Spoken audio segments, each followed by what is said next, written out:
This is the first episode of 3 Cocktails in a Book. Cheers. Hooray! Cheers! We're actually not drinking a cocktail today, but we have some wine to celebrate. And I'm Misty Malloy. I'm Renee Rose. Sorry. Steph Summers. And we have a wonderful guest today.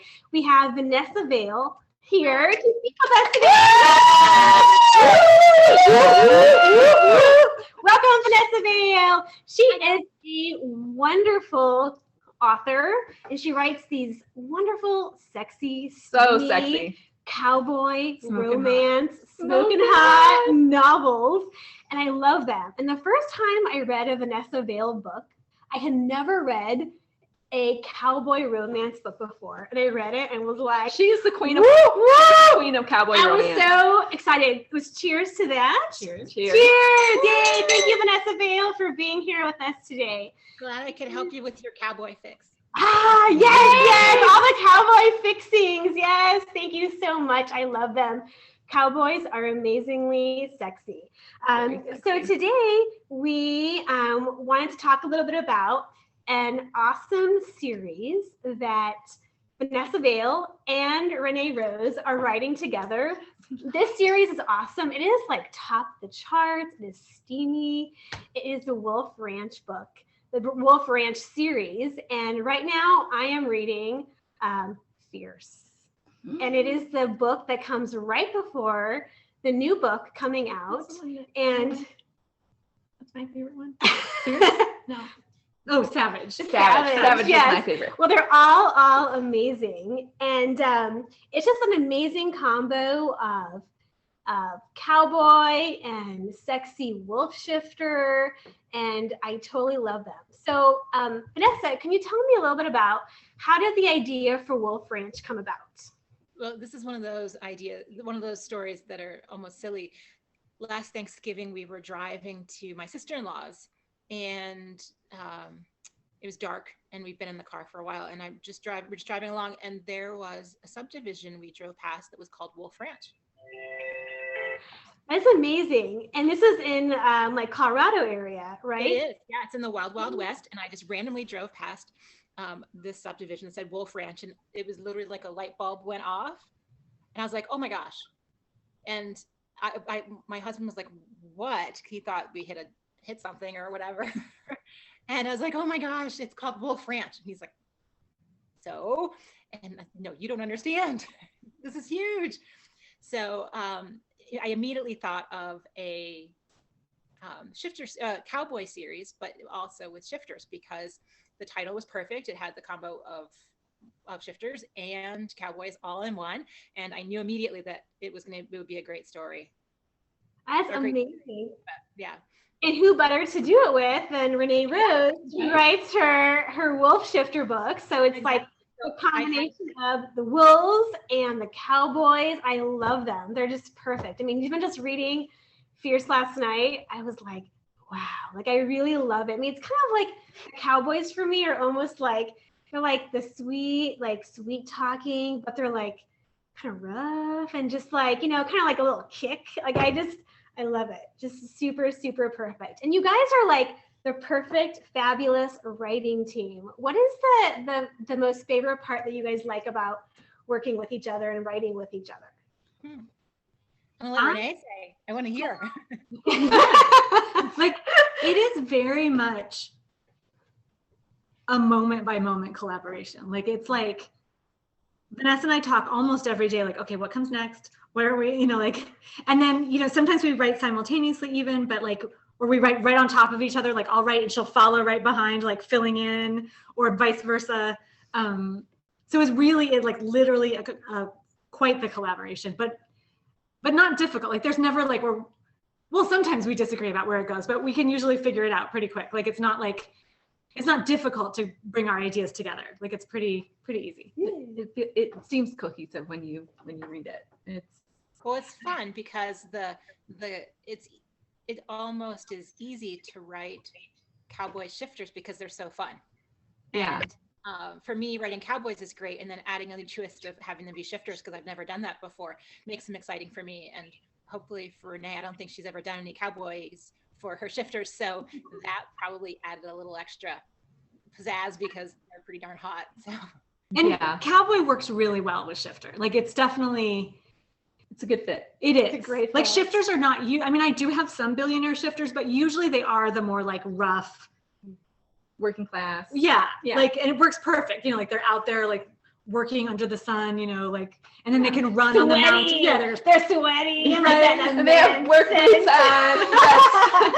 Oh wait, who was saying? Someone loved the cover that has the work gloves. Like, I did. I love the cover with the work gloves. I was like, wow, like that guy's been like working in the fields, like with the like cattle and the horses. Yeah, they always do, I'm sure. I love it. I love. And I love their like, you know, reading the books, like I love the fact that like I scented my woman, like it's my mate, you know, and I'm like, oh, it's so like alpha. It's so alpha. So, like the scent. Like it's just, I love it. I think all women who romance readers love deep down knowing that a guy knows she's the one. And I love that. It's really nice to not have to play games or anything.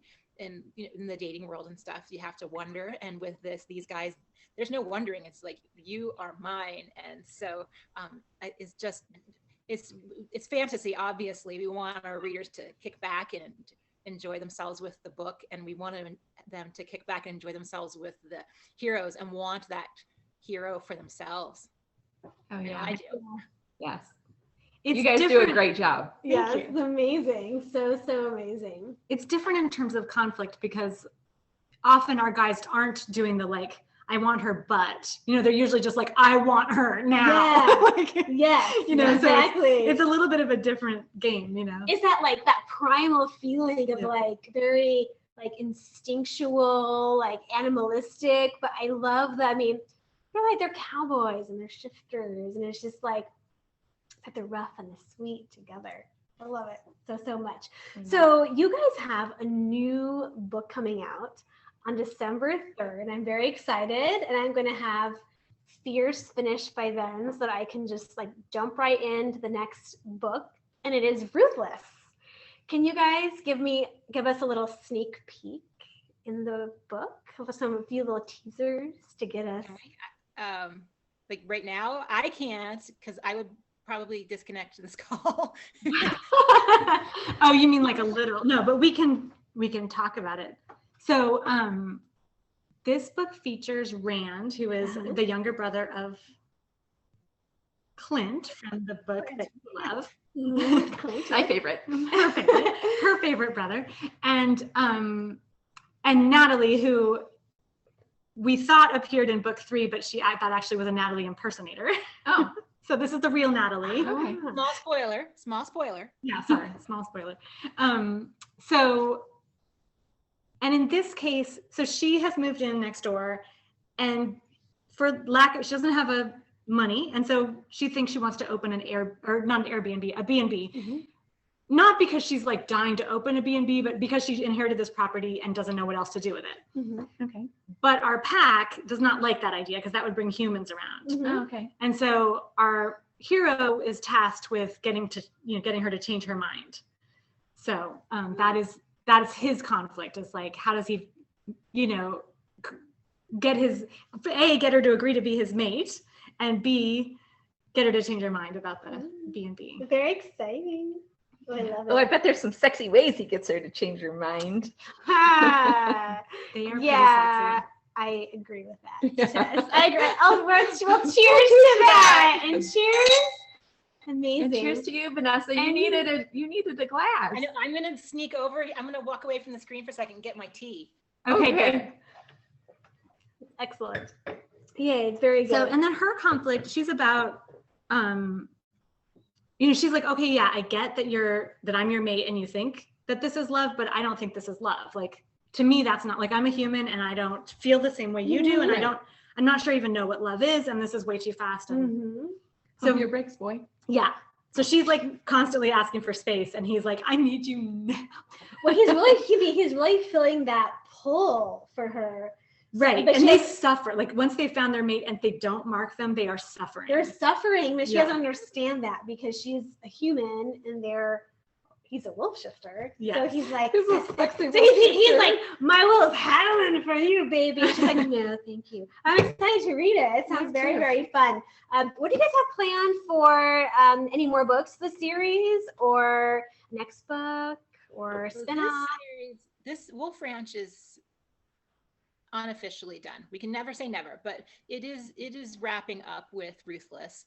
But for those people who got their hands on the Untamed. Untamed, which was in an anthology, and was a teaser sort of toward what happens in this series, but also a teaser towards the next one we're going to put out, hopefully in the spring.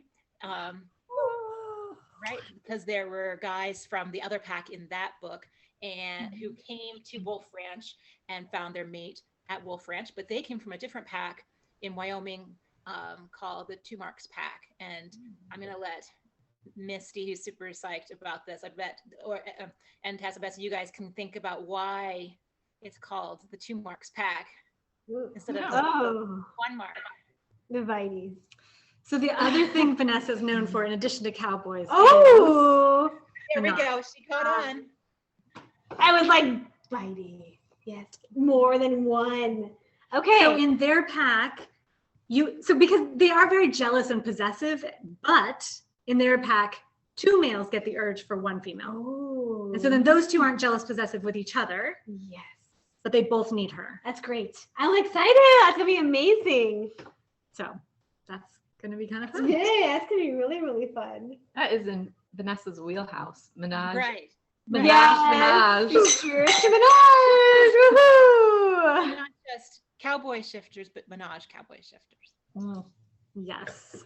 I figure those books will just write themselves because, I want How to. could they not? you throw an extra guy in there and it's like, there's a lot of, Stuff going on. you're right. There's a lot of body parts moving. Body parts and a lot of like different like positions, point of views. That's I mean, right. so much to think about and enjoy. Yes. Yeah. I'm excited about that. Yeah.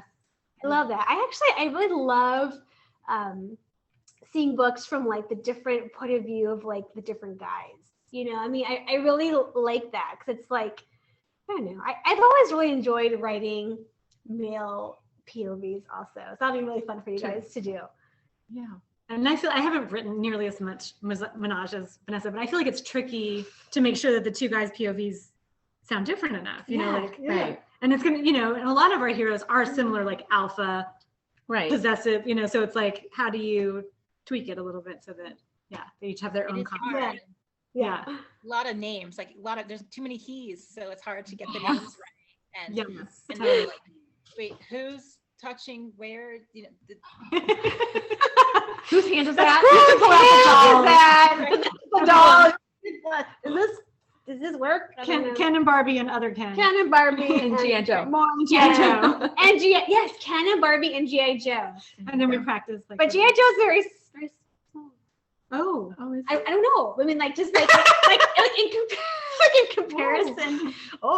In comparison to Ken. Oh, I don't know because like Ken's like I'm a Ken, and then like G.I. Joe's like I'm small. I mean, I don't know. I mean, but size is not important. It's how you use it. It's important. It is the course. motion of the ocean. So I think that is the Motion of lesson action. when we will look at Ken, Barbie, and G.I. Joe. So I will say that with the Menage guys, this is my tip or trick that hopefully works, is that I usually, when they have 2 guys, one is fair and the other's dark, or one's a ginger and one is something else, so that I can mentally separate out, okay, the ginger's doing this and the dark haired yes, That works. that totally works. I love They that. can't look alike in my head because then I get all confused. Yeah, exactly. That's good. Like ginger, dark haired. And when we wrote Untamed, which we won't have this advantage again, but like one of them was the alpha of the pack. So that was very like different. He was like my alpha,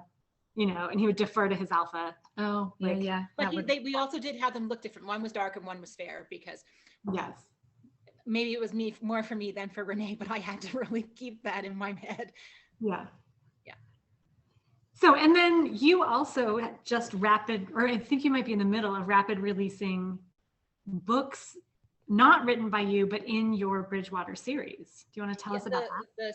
The world launch is wrapped up for the fall of Fun 2020. And so there were 7 books that came out that were written by great authors that extended the Bridgewater Menage historical series. It's based in 1885 Montana, so Montana territory. It's a Menage series, obviously based off of the title of the series, and based on a town that specifically was made or founded by guys who believed that a woman should be cared for by more than one man. So all these books have 2 guys or more in them, and so if you like historical cowboys, we've got 7 more for you. So there's tons. Yay! Awesome. Yeah, there's never enough. So you can never have too many men. I would say my little slogan, I guess, would be "One cowboy's never enough." So those books isn't enough either. Yes. Definitely. I remember, I think it might have been at last year's Romance Author Mastermind. Someone was like,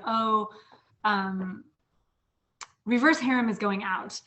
And Jennifer Benet was like, are you telling me readers will ever get tired of more than one dick? I don't think so. I don't think so. Right. Well, and I don't write reverse harem. I'm not very good at it. That's a lot of guys. Usually I think it's at least 3, if not more. And so it's pretty hard to write a plot with a lot of conflict and a lot of growth emotionally, internally and externally in the characters, and to move the plot along when you've got 6 guys. I mean, if I struggle with having a light-haired guy and a dark-haired guy, then right. I think 3, I have written 2 books with 3 guys in them, and that's as far as I've been able to go. Yeah. I have 1 or maybe 2 of the Zandian Masters where there was 3 guys, maybe just 1. Mm-hmm. And it was a challenge. I did a book with 4, and then there's a surprise. In the Oresteia series, that's a surprise in the 3rd book. So there's 4 and a surprise. So then she is the verse harem author of this call. Yeah, it was fun to write this series for sure, but also it was fun, but also challenging to kind of keep all the body parts. Because I mean, my editor would write me notes like, what's Trey doing right now? And I'm like, I think he's just sucking his thumb. I'm like, he's relaxing and watching right now. And I was like, gosh darn it, I have to figure out what Trey's doing, because I'm like, there's just so many to figure out at one point in time. So 3 is great. I think 3 is a good max. I mean, 4 was fun, and I thought it was fun to write all their conflicting storylines and all of that, and it was fun. I wrote it over 3 books, so I think it gave me ample time to write them, but at the same time, I get it. It was just a lot of moving parts to keep track of. So yeah, it was fun, but good. But is that series still for free? No, that one is not for free now. No, but it was for free at one point in time. Yes. Okay.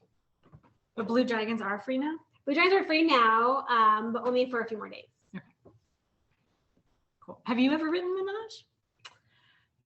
No, it scares me. I think you'd be really great at doing it. Actually, no, that's not true. In the I did, yes, I have 1 book that is not published yet that I did write a Menage, and that book has an orgy scene in it. Woo! Nelly fun! Woo! Orgy scene. I think I had the excited spirit. My excited. So I take that orgies.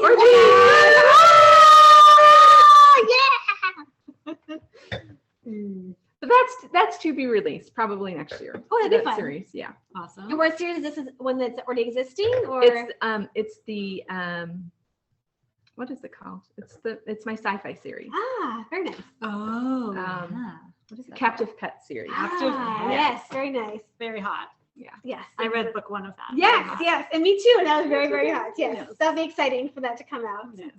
Thank you. Awesome. Thank you. Well, what else? What other news? Anything cooking? For Thanksgiving. Thanksgiving. I know you guys are sitting there in your shorts and t-shirts. I'm here in my turtleneck sweater with my hot tea in the wild, wild west. And so I can't imagine being hot for Thanksgiving. Yeah. We will probably be outdoors because, you Yeah. know, COVID and it's warm. Yeah. What's the weather like now? Actually, probably will be up there like next week, maybe. I haven't bought my ticket yet, but. It's average. There's no snow, which is great, but we certainly aren't going to be having Thanksgiving outside. That's I okay. want to come up with a snow. Like that's what I want to come Me up for. too. I'm like, I want to come up when it's like just snowing and like deep in the snow. I think that'd be fun. Last year for Thanksgiving, we had 28 inches of snow, so you missed it. That's fun. I'm content without that rain. There, right? It's a lot of snow.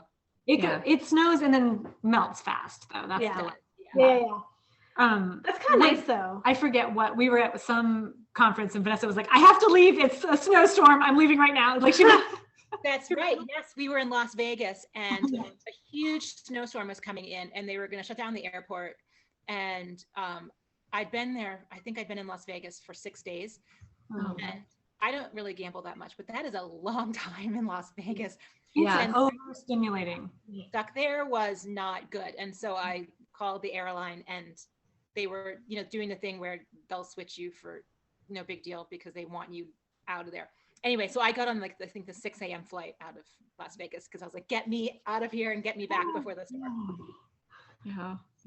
That's great. That's very great. Yeah, I mean, Las Vegas is very overstimulating. Even just the airport Oh my in God. Las Vegas, you're like, there are so many machines like everywhere. You know, like last time I was up in Denver. I made the mistake of not taking the direct flight, and so I went like through Vegas and then to Denver, and I was like, I'm in Vegas, and then it was just like, so airport I don't know is- why I did that. So I never again. Now I know to go to the direct flight. That is a Yeah. lot. Yes, for sure. Well, I think we've talked about coming down to Arizona for, I'm going to say spring break. That's a Yay! broad term. As you guys know, my son goes to college in Arizona, so we have an excuse to come down that way. And since my other son, who's in high school, is doing virtual learning, we can virtual learn from Anywhere. Arizona. And I want to come where it's warm, so I think that that's our plan. So maybe I can be over there sitting with you guys for a different interview. Plus you can write it off because you really have to meet with your co-author. Yes, exactly. I have to do research for Arizona Cowboys. Yes, Yes. exactly. Yeah, because like all the super hot Cowboys are here. Well, We do- I'm gonna check. I'm gonna check. I'm gonna look and try really hard to check. Yeah, we're gonna look. Yeah, I'll look too. Yeah, we'll all be looking. We'll be looking We're gonna for look. your hot Or I Cowboys. have a road trip looking for cow. We can put like a bumper sticker on the back, looking for hot Cowboys. We'll break for Cowboys. We'll be for Cowboys. Sounds good. Yeah. Awesome. Well, thank you so much for Yeah. being our very Yay! first inaugural Thank interviewer. you! Yay! This is so much fun! Yay! Cheers! Yes, thank you so much. Help you kick off 3 cocktails and a book. Yes, yeah, Thanks for letting me be your first. the pink cocktails. Yes. You popped our cherry. Or Yay! I think you popped our You cherry. did. right? You Okay. totally did. Thank you for popping our cherry.